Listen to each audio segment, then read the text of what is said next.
What is your and everybody clapped story that is actually true?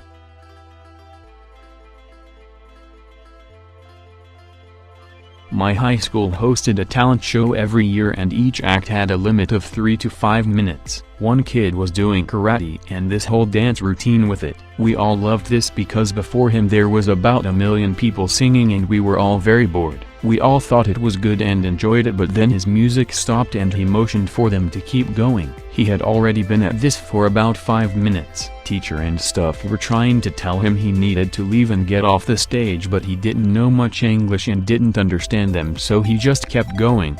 No music and we all started cheer and stuff. Then teachers went on stage to try and bring him off, and right then as a teacher was like literally trying to pull him off. It had been about 10 to 15 minutes at this point.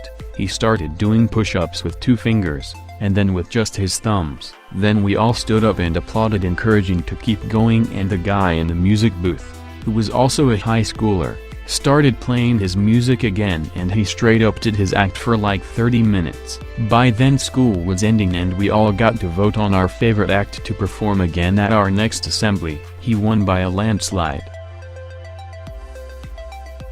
In the first round of a huge, prestigious chess tournament, I got paired with the #1 rated player, a foreign grandmaster. Most of the games took place in a giant ballroom, but the top 2 boards were in a separate room. A big audience sat and watched those 2 games. The moves were displayed on giant vertical boards that the audience could see. I was a pretty good player, but this was the first time I had ever played a grandmaster, and this guy was famous for being a world-class player, even better than most other grandmasters. The audience assumed he'd crush me, so did I. To shorten a long story, I played the game of my life. I got a good position, sacrificed some pieces to put his king in danger, and finally finished him off by threatening an unstoppable checkmate. The audience watched all of this on the giant board. When my opponent shook my hand, indicating that he was resigning, the whole audience started clapping. You rarely hear that at a chess tournament, and I certainly hadn't expected it.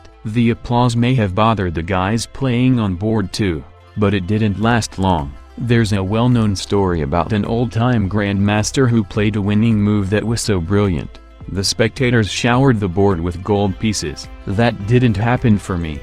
But the audience clapping for my upset victory was a perfect moment anyway. Edit: I have now posted the moves of this game below one of the replies to this post. I was driving some friends home from a Christmas party when we hit some black ice, sending the car careening sideways down a 180 degrees off-ramp. I saved it, and got the damn thing stopped, pointing in the right direction and in our lane. By the time we got to the bottom of the ramp, there was no clapping, but there was cheering. Was being inducted into the National Honor Society in high school, and had to sit in front of the whole school during the ceremony. I was so nervous I didn't want to move, so kept my legs crossed. Leg fell asleep. They called my name to come up. I nearly fell down when I tried to put weight on it. Again, in front of the entire school, I managed to stumble to the front, where a senior is ready to read off my accomplishments. He puts his arm around me and literally holds me up till I get to light my candle or whatever and got to go sit down, at which point everybody clapped. That was over 20 years ago and my buddies still won't let me forget it, as they shouldn't. In trucking school this past month I struggled to learn manual. Got frustrated as fuck and started getting depressed that I'd never get to truck in. After a few days of grinding and frustration I went to sleep. Woke up next morning and got back in. The other student learning with me wasn't back. I shifted, next gear, button flip 6th gear. Downshifted, revved and did a double down, made a turn and went back to shifting. Round and round I went. Instructor and classmate clapped for me and cheered me on. I did 300 miles today in a 10-speed Peterbilt on I-4 and 75 north to Georgia with those guys while getting our mileage in. I grinded 2 or 3 gears on off-ramps, but I did it. I am proud of myself today. Freshman year in college, life is good. Oldest professor in campus, 50 years teaching. Was a serious hard ass and I handle stress with humor. So one day he comes into the classroom with his zipper down. People start chuckling and he proceeds with his class up to a point where he puts his foot on a chair to rest his leg, making the zipper gap wider. Check on the seat closest to it turns red as a beet and people chuckle again. I raise my hand and he points at me. I ask him to come closer. He refuses and tells me to just spit it. I ask him once more to come closer. He gets upset and tells me that if it isn't pertaining to his lecture, I'll be given a written warning. I assure him that while not pertaining to class, he'd very much appreciate the information.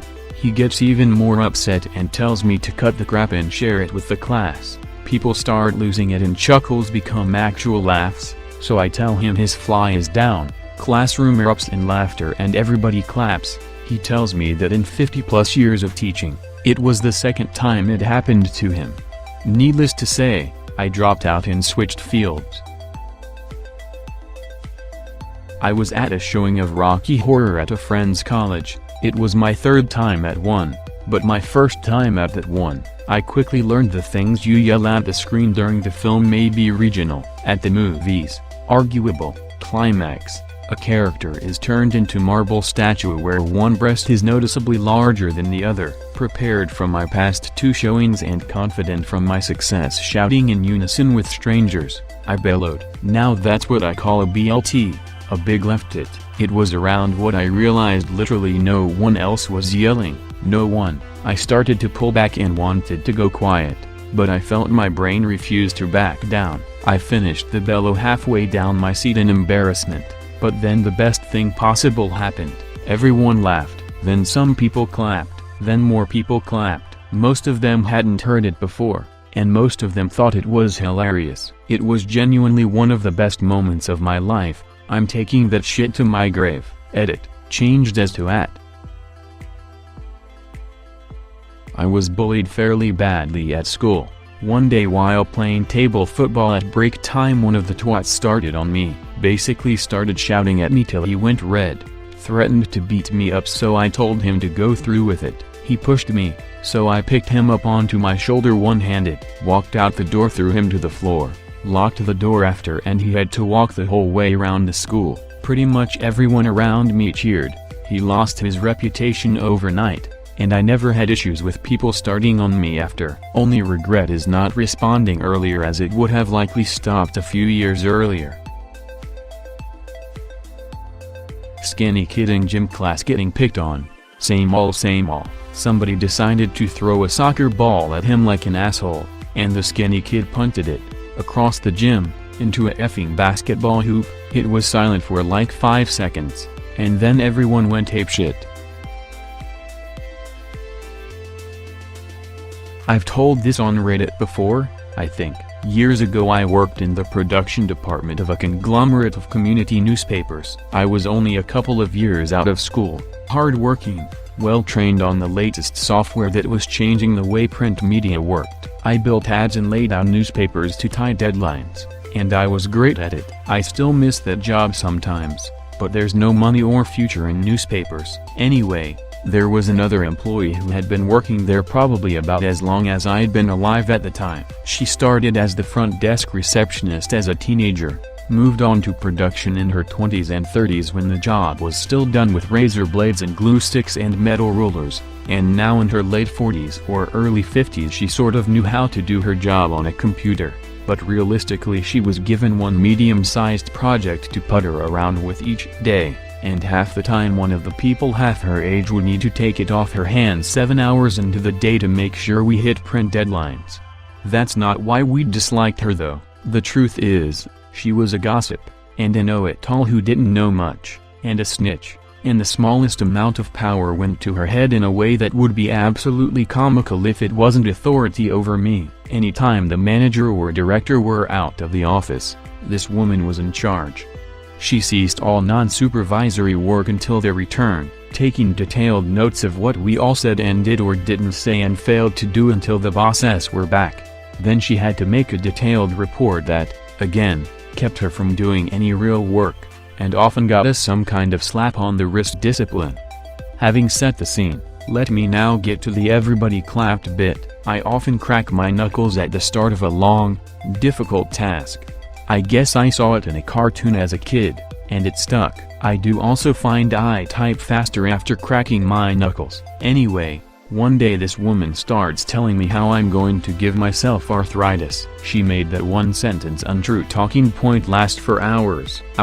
I tried to ignore her, and she would try to drag our co-workers into the one-sided conversation she wanted to have.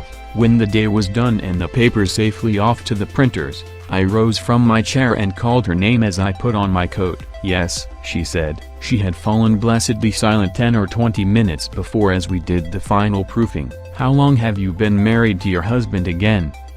She puffed up proudly and said a number that I have forgotten, but certainly made her older than everyone else on the team. "That's what I thought," I said, doing up my coat. "What do you mean?" she asked. I started walking out of the office. "That thing about cracking my knuckles? It's an old wives' tale." She made a little gasp of outrage. I didn't look back or break my stride. My co-workers broke into a slow clap that quickly picked up speed as I left the room and went down the hall. By the time I got to my car in the parking lot, my phone had half a dozen congratulatory texts on it. This was before smartphones. She never mentioned my knuckles again. All these years later, I appreciate I was a smart-ass kid who could have handled that whole relationship better, but damn did it feel good at the time. Edit. Typo. Thank you for watching. Stay home, stay safe, subscribe for more.